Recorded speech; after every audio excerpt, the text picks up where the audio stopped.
brought to you by WikiVidi Documentaries. Elizabeth II. Elizabeth II has been Queen of the United Kingdom, Canada, Australia, and New Zealand since 6 February 1952. She is head of the Commonwealth and Queen of 12 countries that have become independent since her accession: Jamaica, Barbados, the Bahamas, Grenada, Papua New Guinea, Solomon Islands, Tuvalu, St. Lucia, St. Vincent, and the Grenadines, Belize, Antigua and Barbuda, and Saint Kitts and Nevis.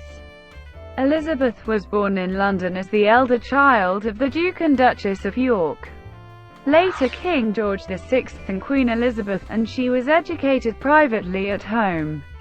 Her father acceded to the throne on the abdication of his brother Edward VIII in 1936, from which time she was the heir presumptive. She began to undertake public duties during the Second World War, serving in the Auxiliary Territorial Service. In 1947, she married Philip, Duke of Edinburgh, a former Prince of Greece and Denmark, with whom she has 4 children: Charles, Prince of Wales; Anne, Princess Royal; Prince Andrew, Duke of York; and Prince Edward, Earl of Wessex.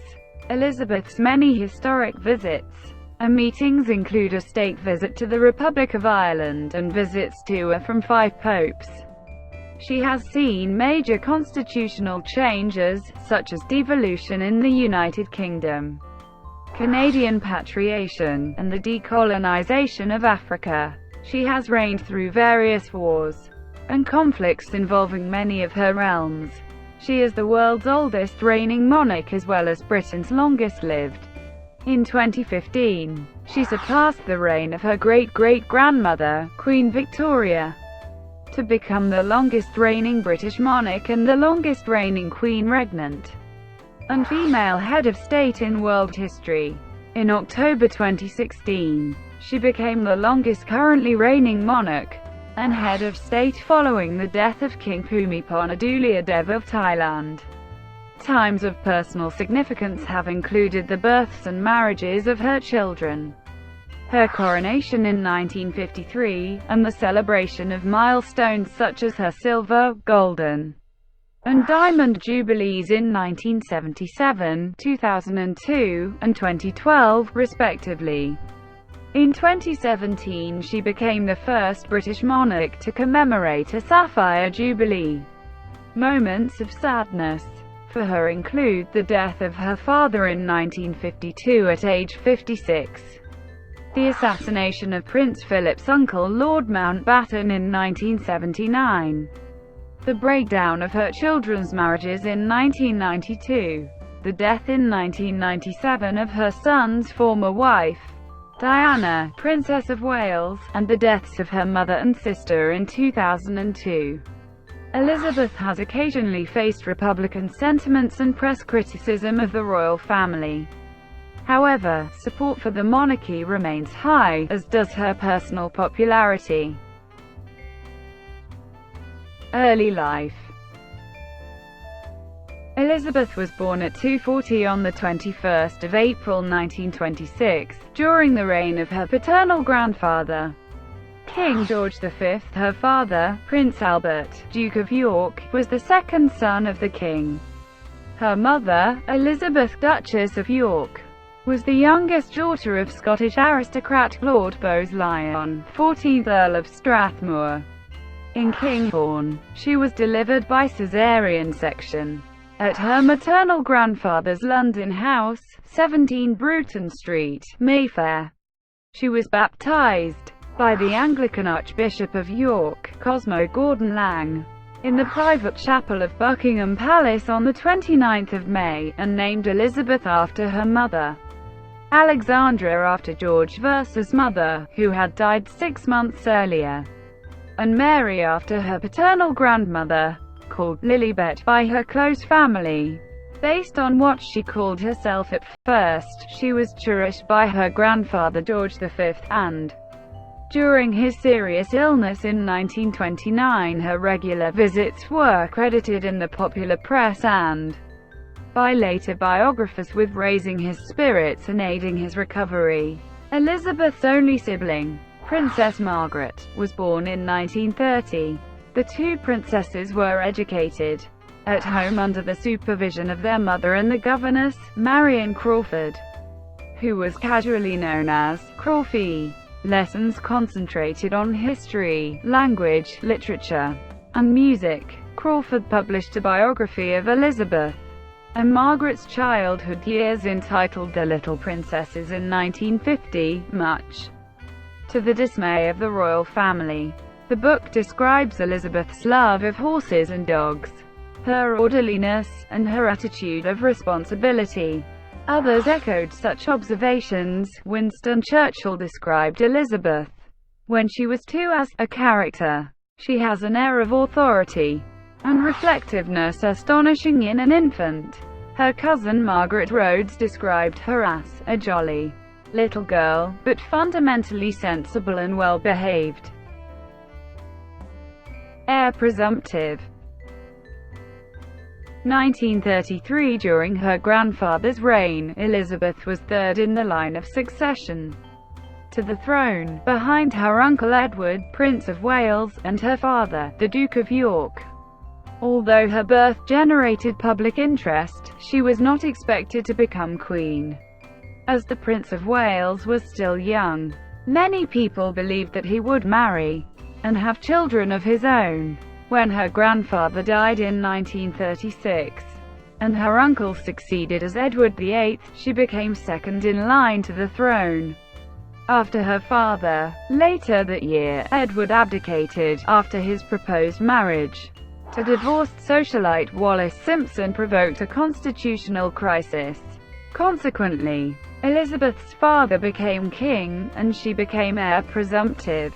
If her parents had had a later son, she would have lost her position as first in line, as her brother would have been heir apparent and above her in the line of succession. Elizabeth received private tuition in constitutional history from Henry Martin, Vice Provost of Eton College, and learned French from a succession of native-speaking governesses. A Girl Guides Company, the first Buckingham Palace Company, was formed specifically so that she could socialize with girls her own age. Later, she was enrolled as a Sea Ranger. In 1939, Elizabeth's parents toured Canada and the United States, as in 1927, when her parents had toured Australia and New Zealand. Elizabeth remained in Britain, since her father thought her too young to undertake public tours. Elizabeth looked tearful as her parents departed. They corresponded regularly, and she and her parents made the first royal transatlantic telephone call on the 18th of May. Second World War. Uniform. In September 1939, Britain entered the Second World War, which lasted until 1945. During the war, many of London's children were evacuated to avoid the frequent aerial bombing. The suggestion by senior politician Lord Hailsham that the two princesses should be evacuated to Canada was rejected by Elizabeth's mother, who declared, "The children won't go without me. I won't leave without the king. And the king will never leave." Princesses Elizabeth and Margaret stayed at Balmoral Castle, Scotland, until Christmas 1939, when they moved to Sandringham House, Norfolk. From February to May 1940, they lived at Royal Lodge, Windsor, until moving to Windsor Castle, where they lived for most of the next 5 years. At Windsor, the princesses staged pantomimes at Christmas in aid of the Queen's Wool Fund, which bought yarn to knit into military garments. In 1940, the 14-year-old Elizabeth made her first radio broadcast during the BBC's Children's Hour, addressing other children who had been evacuated from the cities. She stated, "We're trying to do all we can to help our gallant sailors, soldiers and airmen. And we're trying, too, to bear our share of the danger and sadness of war. We know every one of us, that in the end all will be well, with her mother Queen Elizabeth, Winston Churchill, King George VI, and Princess Margaret. In 1943, at the age of 16, Elizabeth undertook her first solo public appearance on a visit to the Grenadier Guards, of which she had been appointed colonel the previous year. As she approached her 18th birthday, Parliament changed the law so that she could act as one of 5 councillors of state in the event of her father's incapacity or absence abroad, such as his visit to Italy in July 1944. In February 1945, she joined the Women's Auxiliary Territorial Service as an honorary second subaltern, with the service number of 230,873. She trained as a driver and mechanic and was promoted to honorary junior commander 5 months later. At the end of the war in Europe, on Victory in Europe Day, Princesses Elizabeth and Margaret mingled anonymously with the celebratory crowds in the streets of London. Elizabeth later said in a rare interview, "We asked my parents if we could go out and see for ourselves. I remember we were terrified of being recognized. I remember lines of unknown people linking arms and walking down Whitehall. All of us just swept along on a tide of happiness and relief." During the war, plans were drawn up to quell Welsh nationalism by affiliating Elizabeth more closely with Wales. Proposals, such as appointing her constable of Carnarvon Castle, or a patron of Uardd Gobaith Cymru, were abandoned for various reasons, which included a fear of associating Elizabeth with conscientious objectors in the Uardd, at a time when Britain was at war. Welsh politicians suggested that she be made Princess of Wales on her 18th birthday. Home Secretary Herbert Morrison supported the idea, but the king rejected it, because he felt such a title belonged solely to the wife of a Prince of Wales, and the Prince of Wales had always been the heir apparent. In 1946, she was inducted into the Welsh Gorsedd of Bards at the National Eisteddfod of Wales. In 1947, Princess Elizabeth went on her first overseas tour, accompanying her parents through southern Africa. During the tour, in a broadcast to the British Commonwealth on her 21st birthday, she made the following pledge: "I declare before you all that my whole life, whether it be long or short, shall be devoted to your service and the service of our great imperial family, to which we all belong." Marriage. Elizabeth met her future husband, Prince Philip of Greece and Denmark, in 1934 and 1937. They are second cousins once removed through King Christian IX of Denmark, and third cousins through Queen Victoria. After another meeting at the Royal Naval College in Dartmouth in July 1939, Elizabeth, though only 13 years old, said she fell in love with Philip and they began to exchange letters. She was 21 when their engagement was officially announced on the 9th of July 1947. The engagement was not without controversy. Philip had no financial standing, was foreign-born, and had sisters who had married German noblemen with Nazi links. Marion Crawford wrote, "Some of the king's advisers did not think him good enough for her. He was a prince without a home or kingdom." Some of the papers played long and loud tunes on the string of Philip's foreign origin. Later biographies reported that Elizabeth's mother initially opposed the union, dubbing Philip the Hun. In later life, however, the Queen Mother told biographer Tim Heald that Philip was an English gentleman. Before the marriage, Philip renounced his Greek and Danish titles, converted from Greek Orthodoxy to Anglicanism, and adopted the style Lieutenant Philip Mountbatten, taking the surname of his mother's British family. Just before the wedding, he was created Duke of Edinburgh and granted the style His Royal Highness. Elizabeth and Philip were married on the 20th of November 1947 at Westminster Abbey. They received 2,500 wedding gifts from around the world. Because Britain had not yet completely recovered from the devastation of the war, Elizabeth required ration coupons to buy the material for her gown, which was designed by Norman Hartnell. In post-war Britain, it was not acceptable for the Duke of Edinburgh's German relations, including his 3 surviving sisters, to be invited to the wedding. The Duke of Windsor, formerly King Edward VIII, was not invited either. Elizabeth gave birth to her first child, Prince Charles, on the 14th of November 1948. 1 month earlier, the King had issued letters patent allowing her children to use the style and title of a royal prince or princess, to which they otherwise would not have been entitled as their father was no longer a royal prince. A second child, Princess Anne, was born in 1950. Following the wedding, the couple leased Windlesham Moor, near Windsor Castle, until July 1949, when they took up residence at Clarence House in London. At various times between 1949 and 1951, the Duke of Edinburgh was stationed in the British Crown colony of Malta as a serving Royal Navy officer. He and Elizabeth lived intermittently in Malta for several months at a time in the hamlet of Guadamonga, at Villa Gardamangia, the rented home of Philip's uncle, Lord Mountbatten. The children remained in Britain. Accession and coronation.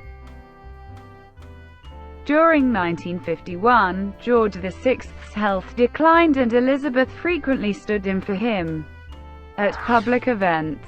When she toured Canada and visited President Harry S. Truman in Washington, D.C. in October 1951, her private secretary, Martin Charteris, carried a draft accession declaration in case the king died while she was on tour. In early 1952, Elizabeth and Philip set out for a tour of Australia and New Zealand by way of Kenya. On the 6th of February 1952, they had just returned to their Kenyan home, Sagana Lodge, after a night spent at Treetops Hotel, when word arrived of the death of the king, and consequently Elizabeth's immediate accession to the throne. Philip broke the news to the new queen. Martin Charteris asked her to choose a regnal name. She chose to remain Elizabeth, of course. She was proclaimed queen throughout her realms, and the royal party hastily returned to the United Kingdom. She and the Duke of Edinburgh moved into Buckingham Palace. With Elizabeth's succession, it seemed probable that the royal house would bear her husband's name, becoming the House of Mountbatten, in line with the custom of a wife taking her husband's surname on marriage. The British Prime Minister, Winston Churchill, and Elizabeth's grandmother, Queen Mary, favoured the retention of the House of Windsor. And so on the 9th of April 1952, Elizabeth issued a declaration that Windsor would continue to be the name of the royal house. The Duke complained, "I am the only man in the country not allowed to give his name to his own children." In 1960, after the death of Queen Mary in 1953 and the resignation of Churchill in 1955, the surname Mountbatten-Windsor was adopted for Philip and Elizabeth's male-line descendants who do not carry royal titles. Amid preparations for the coronation, Princess Margaret informed her sister that she wished to marry Peter Townsend, a divorcee, 16 years Margaret's senior, with 2 sons from his previous marriage. The Queen asked them to wait for a year. In the words of Martin Charteris, the Queen was naturally sympathetic towards the princess, but I think she thought, she hoped, given time, the affair would peter out. Senior politicians were against the match, and the Church of England did not permit remarriage after divorce. If Margaret had contracted a civil marriage, she would have been expected to renounce her right of succession. Eventually, she decided to abandon her plans with Townsend. In 1960, she married Anthony Armstrong Jones, who was created Earl of Snowdon the following year. They divorced in 1978. She did not remarry, despite the death of Queen Mary on the 24th of March. The coronation on the 2nd of June 1953 went ahead as planned, as Mary had asked before she died. The ceremony in Westminster Abbey, with the exception of the anointing and communion, was televised. For the first time, Elizabeth's coronation gown was embroidered on her instructions, with the floral emblems of Commonwealth countries: English Tudor rose, Scots thistle, Welsh leek, Irish shamrock, Australian wattle, Canadian maple leaf, New Zealand silver fern, South African protea, lotus flowers for India and Ceylon, and Pakistan's wheat, cotton, and jute. Continuing evolution of the Commonwealth. From Elizabeth's birth onwards, the British Empire continued its transformation into the Commonwealth of Nations. By the time of her accession in 1952, her role as head of multiple independent states was already established. In 1953, the Queen and her husband embarked on a 7-month round-the-world tour, visiting 13 countries and covering more than 40,000 miles by land, sea and air. She became the first reigning monarch of Australia and New Zealand to visit those nations. During the tour, crowds were immense. 3/4 of the population of Australia were estimated to have seen her. Throughout her reign, the Queen has made hundreds of state visits to other countries and tours of the Commonwealth. She is the most widely travelled head of state. In 1956, the British and French Prime Ministers, Sir Anthony Eden and Guy Mollet, discussed the possibility of France joining the Commonwealth. The proposal was never accepted, and the following year France signed the Treaty of Rome, which established the European Economic Community, the precursor to the European Union. In November 1956, Britain and France invaded Egypt in an ultimately unsuccessful attempt to capture the Suez Canal. Lord Mountbatten claimed the Queen was opposed to the invasion, though Eden denied it. Eden resigned 2 months later. The absence of a formal mechanism within the Conservative Party for choosing a leader meant that, following Eden's resignation, it fell to the Queen to decide whom to commission to form a government. Eden recommended that she consult Lord Salisbury, the Lord President of the Council. Lord Salisbury and Lord Kilmuir, the Lord Chancellor, consulted the British Cabinet, Winston Churchill, and the chairman of the Backbench 1922 Committee, resulting in the Queen appointing their recommended candidate, Harold Macmillan. The Suez Crisis and the choice of Eden's successor led in 1957 to the first major personal criticism of the Queen. In a magazine, which he owned and edited, Lord Altrincham accused her of being out of touch. Altrincham was denounced by public figures and slapped by a member of the public appalled by his comments. 6 years later, in 1963, Macmillan resigned and advised the Queen to appoint the Earl of Home as Prime Minister, advice that she followed.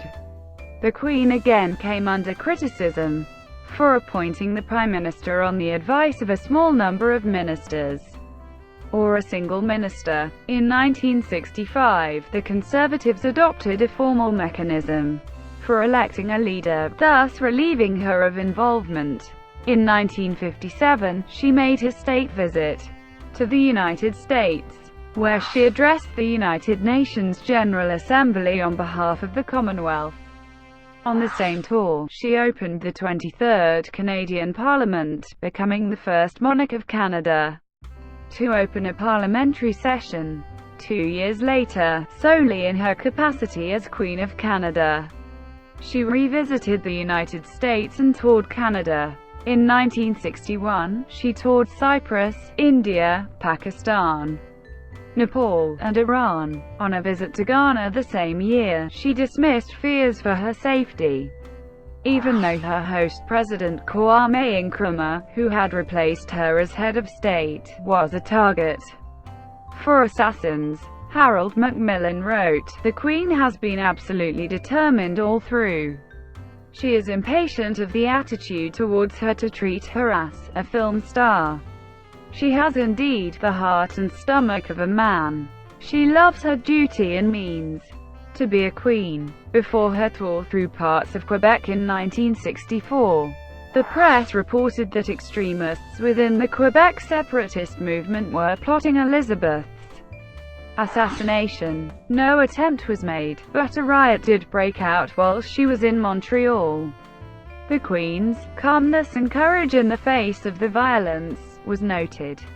Elizabeth's pregnancies with Princes Andrew and Edward in 1959 and 1963 mark the only times she has not performed the state opening of the British Parliament during her reign. In addition to performing traditional ceremonies, she also instituted new practices. Her first royal walkabout, meeting ordinary members of the public, took place during a tour of Australia and New Zealand in 1970. Acceleration of decolonization.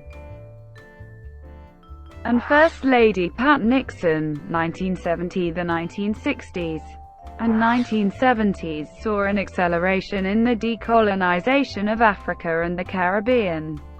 Over 20 countries gained independence from Britain as part of a planned transition to self-government. In 1965, however, the Rhodesian Prime Minister, Ian Smith, in opposition to moves towards majority rule, declared unilateral independence from Britain while still expressing loyalty and devotion to Elizabeth.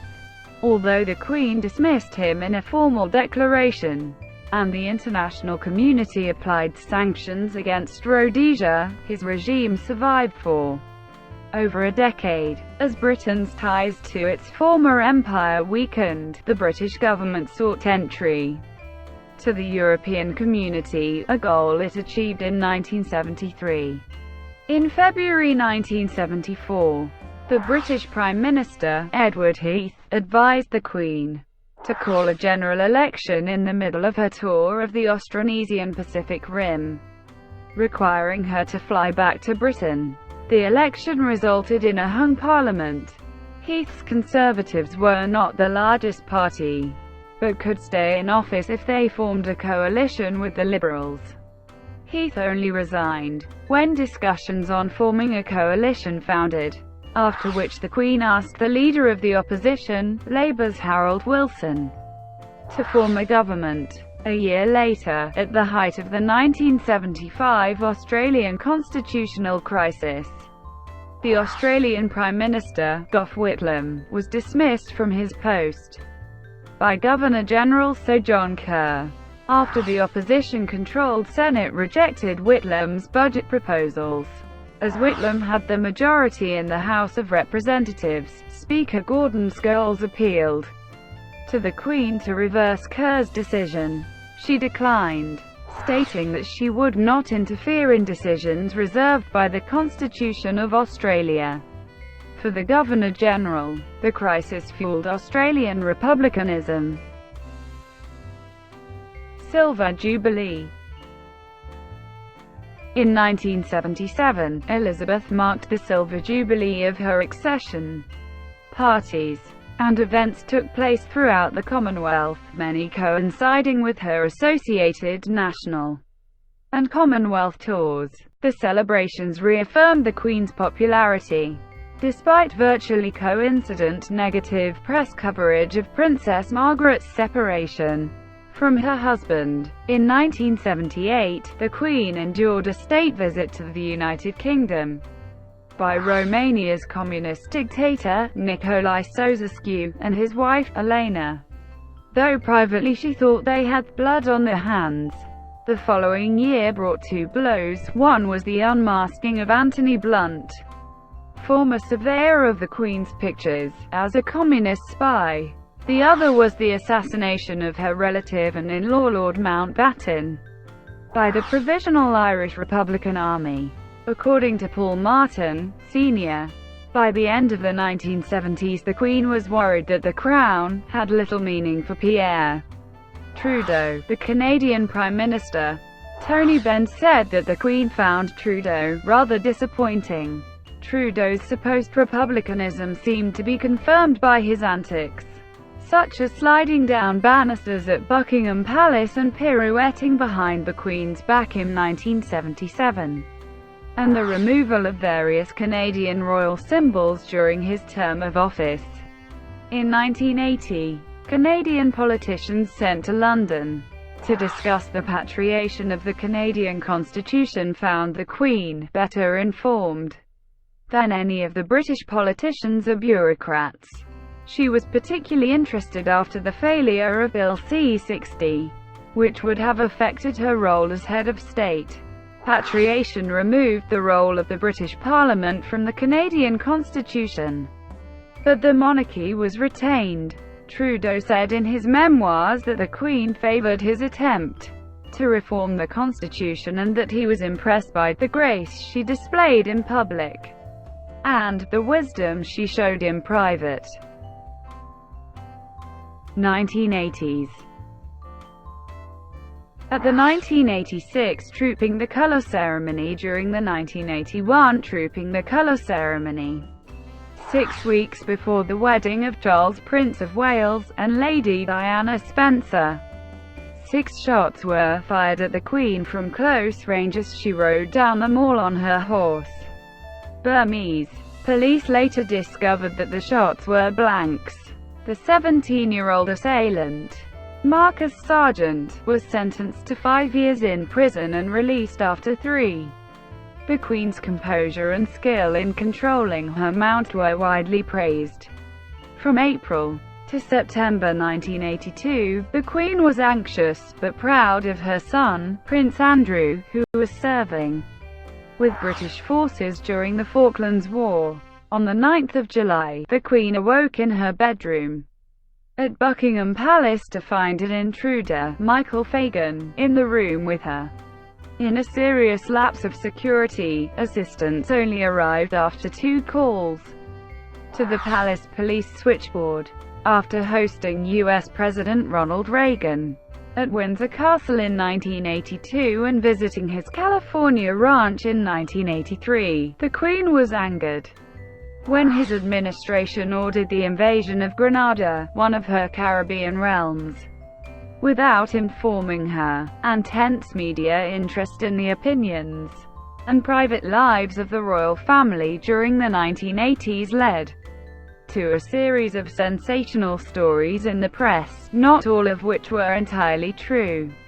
As Kelvin Mackenzie, editor of The Sun, told his staff, "Give me a Sunday for Monday splash on the royals. Don't worry if it's not true, so long as there's not too much of a fuss about it afterwards." Newspaper editor Donald Trelford wrote in The Observer of the 21st of September 1986, "The royal soap opera has now reached such a pitch of public interest that the boundary between fact and fiction has been lost sight of. It is not just that some papers don't check their facts or accept denials, they don't care if the stories are true or not." It was reported, most notably in the Sunday Times of the 20th of July 1986, that the Queen was worried that Margaret Thatcher's economic policies fostered social divisions, and was alarmed by high unemployment, a series of riots, the violence of a miners' strike, and Thatcher's refusal to apply sanctions against the apartheid regime in South Africa. The sources of the rumours included Royal Aide Michael Shea and Commonwealth Secretary-General Shridath Ramphal. But Shea claimed his remarks were taken out of context and embellished by speculation. Thatcher reputedly said the Queen would vote for the Social Democratic Party. Thatcher's political opponents. Thatcher's biographer John Campbell claimed, the report was a piece of journalistic mischief-making, belying reports of acrimony between them. Thatcher later conveyed her personal admiration for the Queen, and the Queen gave 2 honours in her personal gift, membership in the Order of Merit and the Order of the Garter, to Thatcher after her replacement as Prime Minister by John Major. Former Canadian Prime Minister Brian Mulroney said Elizabeth was a behind-the-scenes force in ending apartheid. In 1987, in Canada, Elizabeth publicly supported politically divisive constitutional amendments, prompting criticism from opponents of the proposed changes, including Pierre Trudeau. The same year, the elected Fijian government was deposed in a military coup. As monarch of Fiji, Elizabeth supported the attempts of the Governor-General, Ratusa Penaia-Ganilau, to assert executive power and negotiate a settlement. Coup leader Sitiveni Rabuka deposed Ganilau and declared Fiji a republic. By the start of 1991, Republican feeling in Britain had risen because of press estimates of the Queen's private wealth, which were contradicted by the palace, and reports of affairs and strained marriages among her extended family.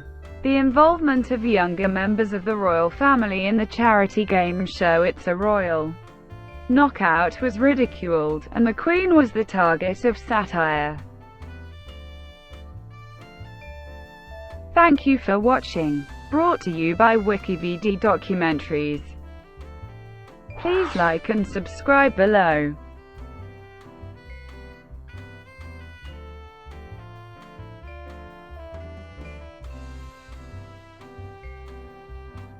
Please like and subscribe below.